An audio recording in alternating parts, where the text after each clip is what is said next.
Buenas chicos y chicas. Bueno, esta es nuestra cuarta clase virtual. Como es una clase un poco especial, la vamos a hacer un poco distinta. Va a ser una exposición un poco más larga por mi parte.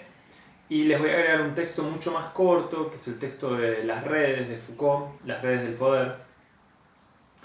Y la idea es que funcione un poco como complemento de la clase anterior. Después de esta clase virtual vamos a tener dos clases presenciales y ahí bueno, vamos a ir resolviendo digamos, dudas o alguna cuestión que haya quedado.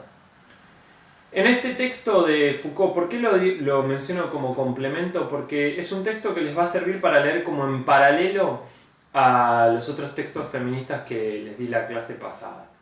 ¿Por qué esto es así? Porque buena parte del movimiento feminista se nutre, digamos, un poco de las ideas y de la concepción del poder que viene de Foucault, de Deleuze y Guattari y, digamos, la herencia viene de Nietzsche. Entonces, esa tiene una perspectiva particular sobre el poder que ahora voy a desarrollar y esa perspectiva particular es muy utilizada por, digamos, distintos movimientos, podríamos decirlo, de minorías, o así un poco lo mencionaba Deleuze, lo que generalmente se conocen como minorías. Por supuesto, no necesariamente son minorías, eso es importante remarcarlo, pueden ser una mayoría, pero socialmente son considerados una minoría. Quiere decir que no son hegemónicamente dominantes en la idea, ¿sí? En la representación, ¿sí? O sea, digo, hay países que tienen la representación hegemónica del hombre varón y blanco, o del hombre blanco, digo, heterosexual. Y quizás no es la mayoría de eso, digamos, la mayoría de la población no es varones blancos heterosexuales, pero sin embargo son pensados de esa manera, entonces es importante en ese sentido. Foucault entonces, en este texto, lo que va a hacer es fundamentalmente tres cosas. La primera va a discutir una noción de poder tradicional que nosotros tenemos un poco metidas en la cabeza, que es la idea del poder pensado como represión. Es decir, ¿qué sería el poder? Aquello que nos reprime, aquello que nos impide hacer algo, ¿no? Digamos, un no debes o un no puedes. Eso sería el poder, digamos, tradicionalmente pensado. Foucault, entonces, quiere discutir esa concepción, o sea, él no cree que el poder sea solamente una negación. Él cree que el poder es además otras cosas que después vamos a ver. En segundo lugar, lo segundo que va a pensar Foucault es por qué se pasa de esa idea del poder como represión a otra idea y además por qué cambia los modos de ejercer el poder. Y en tercer lugar, ¿cuáles son esos modos? Entonces, recapitulando brevemente esta primera parte. Primero va a discutir la idea del poder, va a decir que se cambió de idea de poder y por qué, y luego va a mostrar cuáles son las nuevas formas de ejercer el poder en nuestras sociedades, ¿sí? Entonces vamos a ir un poco con eso ahora. Vamos con la primera parte entonces. ¿Por qué el poder como represión? Bueno, lo que Foucault dice es que esa idea se hizo muy fuerte con Kant, que Kant pensaba la idea de ley moral muy fuertemente, digamos, la llamaba imperativo categórico Kant. Y categórico ahí e imperativo claramente tienen que ver con la idea de una orden, y una orden, digamos, categórica, que no se puede, de la que no me puedo correr, de la que no puedo salir. Pero Foucault lo que dice es, bueno, no le podemos echar la culpa, entre comillas, a Kant de esto, sino que, o la responsabilidad, sino que todos tenemos ideas y algunas de esas ideas germinan en la sociedad y otras no, digamos, tienen que haber como un suelo fértil para esas ideas, ¿sí? Entonces, para que haya un suelo fértil quiere decir que en la sociedad tiene que haber como cierta posibilidad de incorporar esas ideas, por lo tanto tienen que ser más o menos compartidas, por lo menos en algunos de sus puntos, para que prendan, para que resuenen, para que sean aceptadas. Esa sería la primera idea entonces. La idea de represión estaba un poco como sobrevolando. ¿Y por qué era así? ¿Por qué fue pensada así la idea de represión, que además va muy ligada a la idea de ley? Porque se estaba dando una disputa entre el poder feudal, el poder burgués y el poder monárquico. ¿Sí? Son tres poderes o tres grupos sociales que estaban teniendo distintas disputas y la idea entonces de ley fue usada por una y otro de esos grupos, y entonces era funcional a varios de esos grupos y por lo tanto tomó prioridad. Sin embargo, ¿por qué se cambió de idea? Y sobre todo, ¿por qué se cambiaron las prácticas? ¿Por qué hubo nuevos modos de ejercer el poder?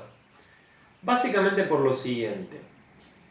Había dos problemas con el modo anterior en el cual se usaba el poder. Vamos a llamar, o mejor dicho, Foucault llama ese modo poder soberano. Poder soberano entonces era el modo basado en la idea de ley, basado en la idea de fuerza, basado en la idea de prohibición, ¿sí? Ese poder, esa forma de pensar el poder se va agotando cada vez más y va por dos motivos, digamos. El primer motivo por el cual se agota es porque era un poder muy discontinuo. Quiere decir que era muy difícil llevar adelante controles en el modo de poder soberano. El segundo motivo por el cual ese poder se agota es porque no solo era muy difícil de llevar controles, sino que además económicamente no era nada redituable. Foucault dice algo así como que era muy oneroso, quiere decir que era muy caro, pero además quiere decir que era muy caro para la sociedad sostener esa modalidad del poder. ¿Por qué? Porque era un poder que fundamentalmente lo que hacía era básicamente solamente cobrar impuestos, y esos impuestos iban para las arcas del rey, y el rey no utilizaba esos impuestos como se usan hoy en día, digamos, para reactivar la economía de otros lados o para hacer distintas actividades o cosas por el estilo, sino que tenían que ver con su poder personal, ¿sí? Entonces un poder predatorio, impuestos predatorios, además había toda una serie de regulaciones muy complejas, con distintas monedas, bueno, en fin, no viene el caso, pero digamos, básicamente, porque era muy caro por un lado y porque era muy inconstante por el otro, es que ese poder va a ser cambiado. Y van a surgir dos grandes formas de ejercer el poder nuevas. A una, la primera, Foucault la va a llamar poder disciplinario. Ese poder disciplinario es el primero que podríamos ver vinculado a la problemática de la lucha, digamos, de género, la cuestión del feminismo. ¿Por qué? Porque tiene que ver con el poder disciplinario. Es un poder que, por ejemplo, se ejerce en las escuelas, sobre todo en las escuelas tradicionales, donde los chicos se sientan en filas, ¿no? Digamos, y están ordenados como si fuera una cuadrícula.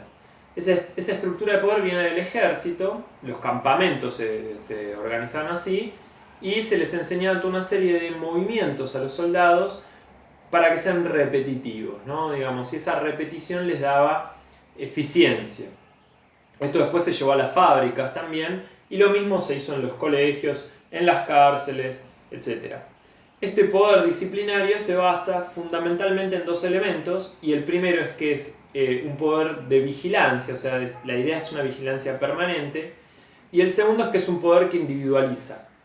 Al individualizar yo puedo decir, a ver, la persona 3C, por ejemplo, y 3C puede significar fila 3, línea C, o del aula, por ejemplo, o el prisionero 3C, digamos, ¿sí? O el soldado 3C, no importa. La cuestión es que es un mismo método que se va aplicando a distintas áreas. Control, vigilancia continua e individualización. Ese sería el primer poder, poder disciplinario. También Foucault lo llama poder anatomopolítico, porque o sea, la política va sobre la anatomía, ¿sí? Ya algunas podrán pensar un poco cómo se vincula eso con el control de los cuerpos, ¿sí? Tenemos ahí entonces primer ejercicio de poder. Segundo, y para ir cerrando un poco esta clase virtual, este video, digo. Segundo, entonces, el segundo poder no se llama anatomopolítico o disciplina, sino que se va a llamar biopolítico. Biopolítico o poblacional. ¿Y a qué se refiere con el control biopolítico? Es un control estadístico. No es un control como el anatomopolítico o el disciplinario que va uno por uno y dice, bueno, a ver qué está haciendo Josecito, a ver qué está haciendo Pedrito, a ver qué está haciendo Luis, sino que es un poder que lo que está pensando es en términos generales de la población. Entonces dice cosas como, quiero que crezca la economía un 3%, o quiero que aumente la natalidad un 3%, o quiero que disminuya la natalidad un 3%, porque tenemos la famosa pirámide invertida, por ejemplo, quiere decir que hay más viejos que jóvenes, ¿no? Entonces necesitamos más natalidad, y al revés, si hay muchos jóvenes y pocos viejos, entonces necesitamos que disminuya un poco la natalidad, o no alcanzan recursos, etcétera, etcétera, etcétera. Quiero disminuir las enfermedades, o quiero aumentar ciertas enfermedades, etcétera. Pero, ¿cuál es la diferencia entonces entre estos dos poderes? Que el poder biopolítico está pensando en términos globales y está pensando en términos estadísticos. No le interesa si José o Pedrito cometen un delito, sino que lo que le interesa, por ejemplo, es que baje la delincuencia en términos generales, en términos estadísticos. O que suba, tal vez también, porque puede haber intereses con eso.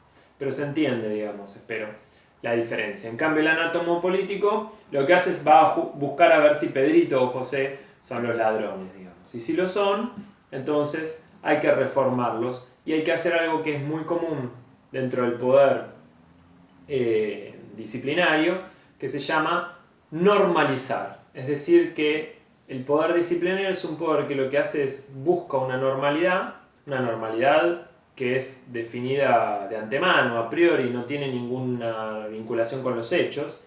Dice, bueno, ser normal es esto, y luego busca producir esa normalidad, o sea, que las personas se vuelvan normales, que las personas devengan normales. Bueno, entonces les dejo este texto, les dejo el video. Para la clase que viene vamos a discutir en clase un poco a partir de las imágenes que ustedes trajeron y todo, de esta clase, de la clase anterior quiero decir, un poco cómo esto se vincula con el feminismo, con las cuestiones de los cuerpos, con las tasas de natalidad, de mortalidad, etcétera, etcétera. Bueno, nos vemos la semana que viene. Saludos.